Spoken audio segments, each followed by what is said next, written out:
Hello दोस्तों, आज की हमारी कहानी की लेखिका हैं मिनी सिंह। जब से अपर्णा अमन से लड़ झगड़कर अपने मायके चली गई थी, तब से अमन खुद को दुनिया का सबसे खुशहाल इंसान समझने लगा था। अब घर में ना तो उसे कोई कुछ कहने वाला था और ना ही हुक्म चलाने वाला। ऑफिस से आते ही आराम से सोफे पर पसर जाता, फिर कुछ देर बाद कपड़े उतारकर दरवाजे या डाइनिंग टेबल की कुर्सी पर ही टांग देता। जूतों को भी उनके स्टैंड पर न रखकर डाइनिंग टेबल के नीचे ही सरका देता। खाना बनाने की तो कोई फिक्र ही नहीं थी। सुबह दूध ब्रेड खाकर ऑफिस चला जाता और दोपहर का खाना ऑफिस की कैंटीन में खा लेता। रात के खाने की भी कोई चिंता नहीं थी। कभी बाहर से मंगवा लेता तो कभी एक आध दोस्त को भी अपने घर बुलवा लेता, अथवा कभी किसी दोस्त के घर जाकर खा लेता था। हमेशा की तरह आज अमन ने अपने दोस्त प्रेम को फोन करके अपने घर बुलाया ताकि आराम से गप्पे मार सकें। अपर्णा के जाने के बाद अमन की दिनचर्या कुछ ऐसी ही हो चुकी थी। बड़ा मजा आ रहा था उसे अपने मन मुताबिक जीने में। अपर्णा के रहते तो रोज किसी न किसी बात को लेकर घर में कलह होती रहती थी। मजाल जो अमन टीवी का रिमोट छू ले, क्योंकि अमन के ऑफिस से घर आने के समय अपर्णा का मनपसंद धारावाहिक चल रहा होता था। चिड़ उठता था वह। उसे लगता जैसे ये घर सिर्फ अपर्णा का ही है, और अपर्णा इस बात से चिढ़ती कि आते ही अमन अपने जूते कपड़े खोलकर यहाँ वहाँ फैला देता है। ये क्या है अमन, देखो तुमने अपने कपड़े कहाँ लटका रखे हैं। तुमसे कितनी बार कहा है कि इस तरह कपड़े जूते यहाँ वहाँ ना रखा करो, पर तुम्हें समझाने का कोई फायदा नहीं। ये कहकर अपर्णा ने अमन के जूते उठाकर जूता स्टैंड पर दे मारे। अच्छा ठीक है, कल से याद रखूंगा। अमन अजीब सा मुंह बनाते हुए बोला। तुम कभी याद नहीं रखोगे, क्योंकि तुम्हारी आदत बन चुकी है ये। अरे कपड़े हैंगर में लगाकर रख दोगे तो क्या बिगड़ जाएगा। मुझे भी कभी दोनों नहीं मिलते। तंग आ गई हूं मैं तुमसे, बीवी नहीं एक नौकरानी बनाकर रख छोड़ा है तुमने मुझे। बड़बड़ाते हुए अपर्णा किचन में चली गई। तो मैं क्या तुम्हारा नौकर हूँ जो दिन रात तुम्हारी सुख सुविधा के लिए खटता हूँ। अरे मैं भी तो थक जाता हूँ ऑफिस में आकर, इसीलिए थोड़ा सुस्ताने लगता हूँ। तुम्हारी तरह घर में आराम नहीं फरमाता हूँ, समझी। अमन भी गुस्से से बोला। अपर्णा चाय के कप को लगभग टेबल पर पटकते हुए बोली। क्या कहा तुमने, मैं घर में आराम फरमाती हूँ। घर का काम क्या कोई और कर जाता है। तुम मर्दों को तो हमेशा यही लगता है कि औरतें घर में या तो टीवी देखती हैं या फिर आराम। कभी एक रुमाल भी धोया है खुद से, बस ऑर्डर किया और सब हाजिर मिल जाता है। कितना भी खटो पर कोई कदर ही नहीं है हमारी, अपर्णा बोली। अमन भी चुप रहने वाला नहीं था, बोला। तो क्या घर बाहर सब मैं ही करूं। पता नहीं अपने आप को क्या समझती है, जब देखो हुक्म चलाती रहती है। ऑफिस में बॉस की सुनो और घर में बीवी की। सोचता हूँ घर में चैन मिलेगा, पर वह भी मेरे हिस्से में नहीं है। इससे तो अच्छा है कि मैं घर ही ना आया करूँ। यह इनका रोज का झगड़ा था। प्रेम विवाह किया था दोनों ने, जीवन भर साथ जीने मरने का वादा किया था, पर प्रेम तो कहीं दिख ही नहीं रहा था। बस विवाह किसी तरह निभ रहा था। इनका झगड़ा पास पड़ोस में चर्चा का विषय बन चुका था। हाँ, अमन था भी बेफिक्र इंसान, अपनी मस्ती में जीने वाला, और उसकी इसी बेफिक्री पर तो मर मिटी थी अपर्णा। तो आज क्यों से अमन की इस आदत से नफरत होने लगी। वैसे भी इंसान में सारी अच्छाइयाँ नहीं हो सकती हैं ना। अपर्णा को भी तो समझना चाहिए कि आखिर किसके लिए वह इतनी मेहनत करता है। अपने परिवार के लिए ही ना। क्या कभी किसी बात की कमी होने दी उसने अपर्णा को। बस जबान से निकली नहीं और खरीद लाता है। कभी कभी तो वह इस बात के लिए भी अमन से झगड़ पड़ती कि क्या जरूरत थी इतने पैसे खर्च करने की। तब अमन कहता है कि कमाता किसके लिए हूँ, तुम ही सबके लिए ना। मगर अपर्णा को इस बात का जरा भी एहसास नहीं था। जरा जरा सी बात पर चिड़चिड़ा उठती थी। बेचारा अमन ऑफिस से थका हारा ये सोचकर घर आता कि थोड़ा रिलैक्स करेगा, पर सब बेकार। अपर्णा के तानाशाह व्यवहार के कारण उसे लगने लगा था कि या तो अपर्णा कहीं चली जाए या वह खुद अपर्णा से दूर हो जाए। वह हमेशा उस वक्त को कोसता रहता था जब उसने अपर्णा से शादी करने का फैसला किया था। तभी दरवाजे की घंटी बज उठी। उसे लगा जैसे किसी अंधेरी गली से बाहर निकल आया हो। आओ आओ प्रेम, बड़ी देर लगा दी, अमन ने कहा। घर के अंदर कदम रखते ही प्रेम ने एक नज़र अमन के पूरे घर पर दौड़ाई और फिर बोला। सच में अमन, तुम्हारा घर घर नहीं कबाड़ खाना लग रहा है। क्या यार, कैसे रह लेते हो इस घर में। छोड़ो गुस्सा गुस्सा और जाओ जाकर भाभी और संजू को ले आओ। भाभी के लिए ना सही, पर संजू के लिए ही अपना गुस्सा थूक दो। अकेले हैं तो क्या गम है। गाना गाते हुए अमन हंस पड़ा, फिर कहने लगा। हाँ सही कह रहा है तू। संजू के बिना मन कभी कभी बेचैन हो उठता है। पर अपन्ना पागल हो गया है क्या? भले ही घर कबाड़ खाना लगे, पर मेरे मन को कितना सुकून मिल रहा है ये तू क्या जाने। बहुत तो घमंड था उसे कि उसके बिना मैं एक दिन भी नहीं रह पाऊंगा। अरे जरा उसे भी तो पता चले कि उसके बिना भी मैं बहुत अच्छी तरह जी सकता हूँ। चल छोड़ ये सब, बता तेरा कैसा चल रहा है। प्रेम बोला, मैं तो ठीक हूँ, पर तू कितनी अच्छी तरह जी रहा है वह मैं देख रहा हूँ। पति पत्नी में नोक झोंक चलती रहती है, इसका ये मतलब थोड़ी है कि दोनों अपने अपने रास्ते बदल लें। अब भी कहता हूँ जाकर भाभी को ले आओ। थोड़ी देर बैठने के बाद प्रेम ये कहकर वहां से चला गया कि उसकी पत्नी उसका इंतजार कर रही होगी। रात को अमन को नींद नहीं आ रही थी। वह सोच रहा था कि क्या उसने अपर्णा को मायके जाने के लिए मजबूर किया था, या वह खुद अपनी मर्जी से गई। और संजू, वह बेचारा क्यों पिस रहा है उनके बीच। उसका कभी मन होता कि जाकर अपर्णा को मना लाए, फिर मन कहता नहीं, बिल्कुल नहीं, खुद गई है तो खुद ही वापस आएगी। उसे फिर अपर्णा की जली कटी बातें याद आने लगीं। जब तुम्हारे ऑफिस में मीटिंग थी और डिनर भी वहीं था, तो मुझे बताया क्यों नहीं? कब से भूखी प्यासी तुम्हारे इंतजार में बैठी हूँ, और अभी आकर बोल रहे हो कि खाकर आया हूँ। आखिर समझते क्या हो अपने आप को? क्या तुम मालिक हो और मैं तुम्हारी नौकरानी? अमन के ऑफिस से आते ही चिल्लाते हुए पन्ना ने कहा, ऐसी बात नहीं है पन्ना, मुझे तो पता भी नहीं था कि आज ऑफिस में डिनर का भी प्रोग्राम है।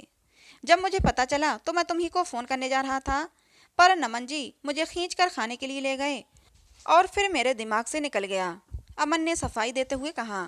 मगर अपन्ना कहाँ सुनने वाली थी। कहने लगी, नहीं अमन, बात वो नहीं है, बात यह है कि तुम कमा कर लाते हो ना, इसीलिए अपनी मन की करते हो, जानबूझकर मुझे सताते हो। जानते हो जाएगी कहाँ? अरे मैं कह रहा हूँ ना कि मुझे पता नहीं था कि वहाँ डिनर का भी प्रोग्राम है। कब से दिमाग खराब की जा रही हो। जाओ, जो समझना है समझो। अमन ने खींचते हुए कहा। इसमें समझना और समझाना क्या है? देखना, एक दिन मैं तुम्हें और इस घर को छोड़कर चली जाऊंगी, तब तुम्हें पता चलेगा। तुम ये ना समझना कि मेरा कोई ठिकाना नहीं है, क्योंकि अभी भी मेरा मायका है जहाँ मैं जब चाहूँ जाकर रह सकती हूँ। अपन्ना गुस्से से बोली। आखिर सहन करने की भी एक सीमा होती है। अब अमन का गुस्सा 7वें आसमान पर पहुंच चुका था। अतः बोला, जाओ, मैं भी तो देखूं, मेरे अलावा तुम्हारे कौन नखरे उठाता है। मेरी भी जान छूटेगी। तंग आ गया हूँ मैं तुम्हारे रोज रोज के झगड़ों से। अपन्ना ये सुनकर अबाक रह गई। क्या कहा तुमने? जान छूटेगी तुम्हारी मुझसे? तो फिर ठीक है, मैं कल ही जा रही हूँ अपनी माँ के घर, और तब तक नहीं आऊँगी जब तक तुम खुद लेने नहीं आओगे। मैं लेने आऊँगा, भूल जाओ, खुद ही जा रही हो और खुद ही आ जाना। ना आना हो तो मत आना। अमन ने दो टूक शब्दों में कहा। क्या तुम मुझे चैलेंज कर रहे हो? यही समझ लो। तो फिर ठीक है, अब मैं इस घर में तभी पाँव रखूंगी जब तुम मुझे लेने आओगे, कहकर दूसरी तरफ मुंह फेरकर सो गई। पूरी रात दोनों दूसरी तरफ मुंह किए सोए रहे। सुबह भी दोनों ने एक दूसरे से बात नहीं की। अमन के ऑफिस जाते वक्त अपन्ना ने सिर्फ इतना कहा कि घर की दूसरी चाबी लेते जाना। आज अपन्ना और संजू को गए 2 महीने हो चुके थे, पर ना तो अपन्ना की आने की कोई उम्मीद दिख रही थी और ना ही अमन की उसे बुलाने की। पर तड़प दोनों रहे थे, और बेचारा संजू, उसे किस गलती की सजा मिल रही थी। शाम को ऑफिस से आते ही अमन ने हमेशा की तरह अपने दोस्त को फ़ोन लगाया। हेलो विकास, क्या कर रहा है यार? अगर फुर्सत हो तो आजा, बाहर से ही खाना ऑर्डर कर देंगे। ठीक है, देखता हूँ, विकास बोला। विकास ने भी आते ही यही बात दोहराई कि अपन्ना के न रहने से उसका घर घर नहीं लग रहा, बल्कि कबाड़ खाना लग रहा है।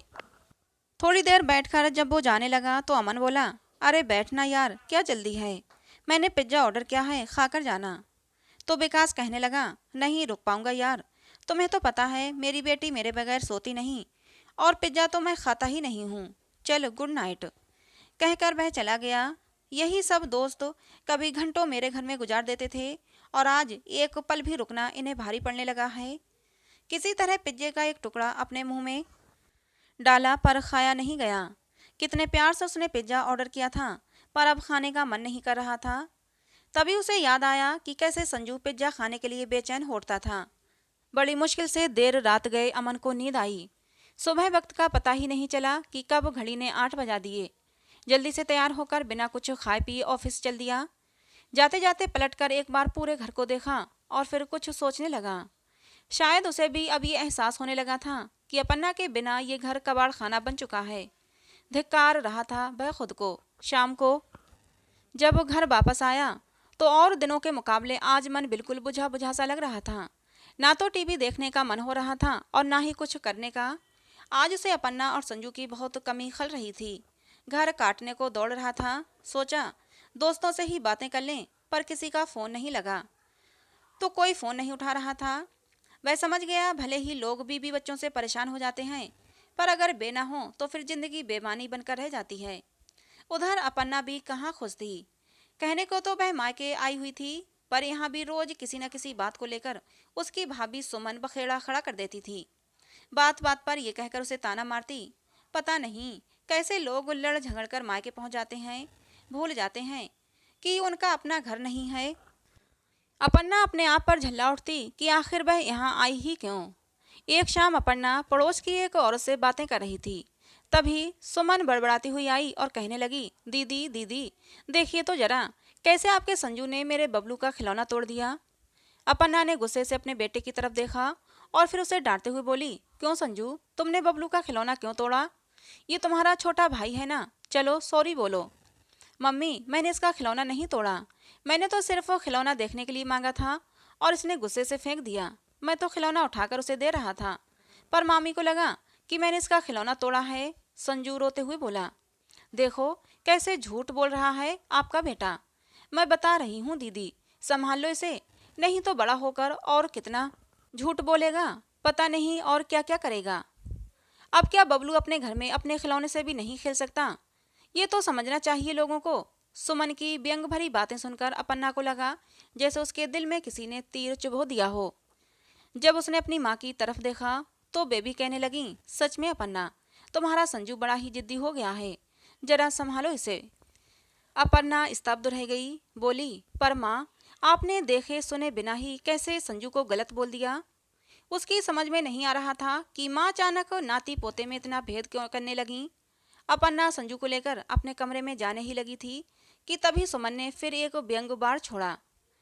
अब जब माँ बाप ही आपस में झगड़ेंगे तो बच्चा तो झूठा ही निकलेगा ना। सुनकर अपन्ना अपने कमरे में आकर रो पड़ी। फिर सोचने लगी कि सुमन भाभी ने इतनी बड़ी बात कह दी और माँ चुप बैठी रही। कल तक माँ मेरा संजू कहते नहीं थकती थीं और आज वही संजू सबकी आंखों में खटकने लगा। आज मेरी वजह से मेरे बच्चे को सुनना पड़ रहा है। फिर वह खुद को कोसती रही। संजू कितनी देर तक पापा पापा कहकर रोता रहा और फिर बिना खाए पिए ही सो गया। अपन्ना के आंसू बह जा रहे थे। सच में कितने घमंड के साथ वह यहाँ आई थी और कहा था, जब तक लेने नहीं आओगे नहीं आऊंगी। पर अब किस मुंह से वह अपने पति के घर जाए? अमन तो यही कहेगा ना कि लो निकल गई सारी हेकड़ी। जो भी सुनना पड़े पर जाना तो पड़ेगा यहाँ से, उसने सोचा और अपने मन ही मन फैसला कर लिया। बड़ी हिम्मत जुटाकर अपन्ना की माँ उसे खाने के लिए बुलाने आई और कहने लगी, अपन्ना मुझे माफ़ कर देना, मैं भी क्या करूँ, आखिर रहना तो मुझे इन्हीं लोगों के साथ है ना। बेटा मेरी बात को दिल से न लगाना। और फिर वे रो पड़ी। अपन्ना को अपनी माँ की बेबसी पर दया आ गई। कहने लगी, माँ आप शर्मिंदा ना हो, मैं सब समझती हूँ, पर गलती तो मेरी है जो आज भी मायके को अपना घर समझकर बड़ी शान से यहाँ रहने आ गई। सोचती हूँ अब किस मुँह से जाऊँगी, पर जाना तो पड़ेगा। रात भर ये सोचकर अपन्ना सिसकती रही कि आखिर क्यों लड़की का अपना कोई घर नहीं होता। आज अपन्ना अपने आप को बड़ा छोटा महसूस कर रही थी। फिर सोचने लगी कि जो भी हो, पर अब वही मेरा अपना घर है। यहाँ सबकी बेइज्जती सहने से तो अच्छा है अपने पति की चार बातें सुन ली जाएं। फिर कहाँ गलत थे अमन। आखिर बेबी तो मेहनत करते हैं, हमारी सारी सुख सुविधाओं का पूरा ख्याल रखते हैं, और मैं पागल बेवजह बात बात पर उनसे झगड़ती रहती थी। सच में बहुत तो कड़वा बोलती हूँ मैं, बहुत बुरी हूँ मैं। न जाने खुद से क्या क्या बातें करती रही। फिर संजू की तरफ देखते हुए बड़बड़ाई कि बेटा मुझे माफ़ कर देना। अपने घमंड में मैंने ये भी ना सोचा कि तुम अपने पापा के बगैर कैसे रहोगे, पर अब हम अपने घर जरूर जाएंगे बेटा। सुबह भी अपन्ना काफ़ी देर तक अपने कमरे में ही पड़ी रही। शाम को ट्रेन से जाना था उन्हें। अपना सारा सामान पैक कर रही थी कि तभी उसकी माँ आकर कहने लगी, बेटा मैं चाहकर भी ये नहीं कह सकती कि बेटा और कुछ दिन और रुक जाओ। अपन्ना माँ को गले लगाते हुए बोली, आप मेरी माँ हैं और यही मेरे लिए बहुत बड़ी बात है रही जाने की बात, तो आज नहीं तो कल मुझे जाना ही था। आप अपने आप को दोषी न माने। दोनों बातें कर रही थीं कि तभी उधर से संजू पापा पापा कहते हुए दौड़ता हुआ आया। क्या हुआ संजू, पापा पापा चिल्लाता हुआ क्यों दौड़ रहा है? अपन्ना अपनी बात पूरी कर पाती उससे पहले ही उसकी नज़र सामने से आते अमन पर पड़ी, तो वह एकदम से चौंक उठी और बोली, अमन आप? अमन को देख अपन्ना के दिल में उसके लिए फिर वही पहले वाला प्यार उमड़ पड़ा। उसकी आंखों से आंसू बह निकले। कहने लगी, अमन हम तो खुद ही आ रहे थे आपके पास। अपन्ना का हाथ अपने हाथों में कसकर दबाते हुए अमन बोला, अपन्ना मुझे माफ़ कर दो और चलो अपने घर। तुम्हारे बिना हमारा घर घर नहीं लगता। तुम्हारे न होने से मेरे सारे दोस्त भी मुझसे किनारा करने लगे हैं। नहीं, अब नहीं जिया जाता तुम बिन। हाँ, मैं बहुत अव्यवस्थित किस्म का इंसान हूँ, पर जैसा भी हूँ अब तुम ही मुझे संभाल सकती हो। अपन्ना मैं तुमसे बहुत प्यार करता हूँ। कहते कहते अमन की आंखों से आंसू बह निकले। अमन गलत आप नहीं, मैं। नहीं, अमन ने अपना हाथ अपन्ना के होंठों पर रखते हुए कहा, कोई गलत नहीं था, बस वक्त गलत था। जितना लड़ना झगड़ना था लड़ झगड़ लिए, अब और नहीं। कहकर अमन ने अपन्ना को अपने सीने से लगा लिया। अपन्ना भी पति की बाहों के घेरे में सिमटते हुए बोली, मैं भी तुम बिन नहीं जी सकती। तो दोस्तों, ये कहानी आपको कैसी लगी कमेंट बॉक्स में ज़रूर बताना। पसंद आई हो तो प्लीज़ लाइक करें, शेयर करें। ऐसी ही और कहानियों के लिए हमारे चैनल से जुड़े रहें। कहानी को अंत तक सुनने के लिए आप लोगों का बहुत बहुत धन्यवाद।